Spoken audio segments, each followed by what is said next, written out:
جن کو خادم قرآن، عاشق قرآن اور خطہ کشمیر کے محسن کے القابات سے ان کو پکارا جاتا ہے، ان کا تعلق بھی تراڑکھل سے ہے۔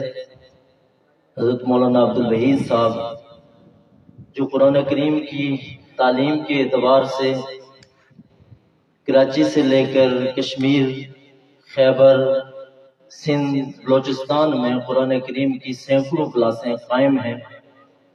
10,000 سے زائد بچے قرآن کریم کی حافظ بنے ہیں، اور یہ بچے اس طرح حافظ نہیں بنے بلکہ یہ وہ بچے ہیں جنہوں نے جہاں کہیں بھی قرآن کریم سنایا ہے عرب لہجے میں سنایا ہے اور تجوید اور ترتیل کے مطابق سنایا ہے۔ الحمدللہ ادارہ معارف القرآن کے بچوں نے سعودی عرب میں جا کر قرآن کریم کا مقابلہ جیتا، پوزیشن لی۔ مصر میں، اس کے علاوہ فلسطین میں اور پاکستان بھر میں ہونے والے قرآن کمپٹیشن میں ہمارے بچے پوزیشن لیتے ہیں۔ اور انشاءاللہ یہ جو مسجد ہے، مسجد رحمت للعالمین، اس میں بھی ہم نے اس کا آغاز کر دیا ہے۔ استاد محترم مولانا شمریز صاحب ہمارے پنڈی برانچ میں کچھ دن وہاں سیکھ کر آئے ہیں کہ بچوں کو کیسے پڑھانا ہے، تو یہ انشاءاللہ یہاں شروع کریں گے، اور اس کو ہم اپنی جو ادارہ ہے اس کے ساتھ الحاق کیا ہے ہم نے۔ تو الحمدللہ میری ایک دعوت ہے کہ اپنے بچوں کو اس قابل بنائیں کہ کل جب آپ محتاج ہوں تو آپ کو کسی کی مدد کی ضرورت نہ پڑے۔ دنیا میں احتیاج ہوگی تو بھائی، چچا، کوئی نہ کوئی آپ کی مدد کرے گا، لیکن جب مرنے کے بعد آپ کو احتیاج ہوگی تو جس درد سے آپ کا بیٹا جنازہ پڑھائے گا، محلے کے مولوی صاحب اس درد سے نہیں پڑھا سکتے۔ جس درد سے آپ کا بیٹا آپ کے لیے دعا کرے گا اور کوئی نہیں کر سکتا، فطرت ہے انسان کی۔ اپنے بچے کو قرآن کا حافظ بنائیں، عالم بنائیں، تاکہ آپ کے مرنے کے بعد جو زندگی شروع ہوگی اس میں آغاز آپ کا بچہ کرے۔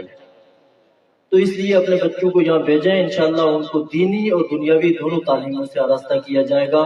الحمدللہ ادارہ معارف القرآن کے بچے جہاں قرآن کریم کی تعلیم میں ملک بھر میں نمایاں پوزیشنیں لی ہیں، دنیاوی تعلیم میں بھی الحمدللہ ہمارے پاس پڑھنے والے بچے کوئی فوج میں کیپٹن ہے، کوئی کرنل ہے، جو ایجوکیشن کے شعبے میں لیکچرار ہے، اس طرح بہت سارے محکموں میں ہمارے بچے موجود ہیں۔ اس لیے میری آپ سے درخواست ہے کہ اس مسجد کو، اس ادارے کے ساتھ اپنے بچوں کو جوڑیں، ان کو اس کے ساتھ تعلیم دیں۔ اس موقع پر میں مولانا اکرام صاحب، بھائی نزاکت صاحب، بھائی رفاقت صاحب اور دیگر جتنے بھی احباب ہیں، سب کے نام میں نہیں جانتا، چونکہ یہ ہمارے وہ ساتھی ہیں۔ جب ہم نے پنڈی کام شروع کیا تو ہمارے بنیادی ساتھیوں میں بھائی نزاکت صاحب، بھائی رفاقت صاحب اور ان کا خاندان ہے۔ ان کے خاندان کے کئی بچے ہمارے پاس حافظ بنے ہیں۔ ان احباب کو مبارکباد بھی پیش کرتا ہوں کہ خوبصورت دینی ادارہ اور مسجد قائم کی اور ان لوگوں کے لیے ایک دین سیکھنے کا موقع فراہم کیا۔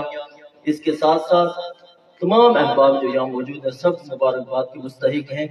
آپ حضرات کے لیے یہ خوش آئند بات ہے، آپ کی خوش قسمتی ہے کہ آپ کے اس پہلے پروگرام میں عالم اسلام کی عظیم شخصیت جو پاکستان میں نہیں امریکہ میں بھی جا کر الہ کلمت اللہ کی دعوت دی ہے اور امریکہ کی جیل میں رہے ہیں، میری مراد عالم اسلام کے عظیم خطیب حضرت مولانا شبیر احمد کشمیری صاحب، پاکستان نہیں بلکہ پوری دنیا میں جا کر اللہ تعالیٰ نے ان کو یہ قبولیت عطا کی اور پہلے پروگرام میں تشریف لائے ہیں۔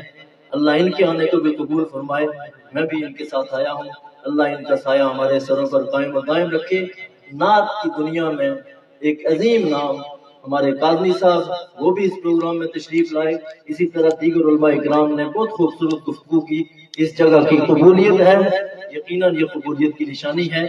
میں دعوت دیتا ہوں اپنے بچوں کو اس ادارے کے ساتھ جوڑیں۔ حضرت مولانا عبدالوحید صاحب دعوت برکاتہم العالیہ، بیماری کے باعث انہوں نے آنا تھا، ہمارا پروگرام طے تھا، لیکن بیماری کے باعث وہ نہیں آئے۔ انشاءاللہ پھر موقع ملے گا جب یہاں کلاس شروع ہوگی تو انشاءاللہ ہمارا چونکہ ایک مرکز کے ساتھ اس طرح ریلیشن رہتی ہے کہ استاد کے ساتھ ہمارا رابطہ رہتا ہے، امتحانات ہوتے ہیں، جائزہ لیتے ہیں ہم، اور یہ جائزہ انشاءاللہ آپ کے بچوں کے لیے تعلیمی اعتبار سے بہتر ہوگا۔ اللہ رب العزت ان احباب کے آنے کو اپنی بارگاہ میں قبول فرمائے۔ ہمارے سرپرست راولپنڈی میں ہم نے کام شروع کیا، حضرت مولانا مقصود عثمانی صاحب وہ بھی یہاں تشریف لائے، اللہ ان کے آنے کو بھی قبول فرمائے۔ دیگر جو ہمارے مولانا کامران نسیم صاحب، دیگر احباب تشریف لائے، آپ احباب کے لیے حوصلہ افزائی اور آپ احباب کو اس کام کے لیے مبارکباد دینے کے لیے یہ علماء کرام آئے۔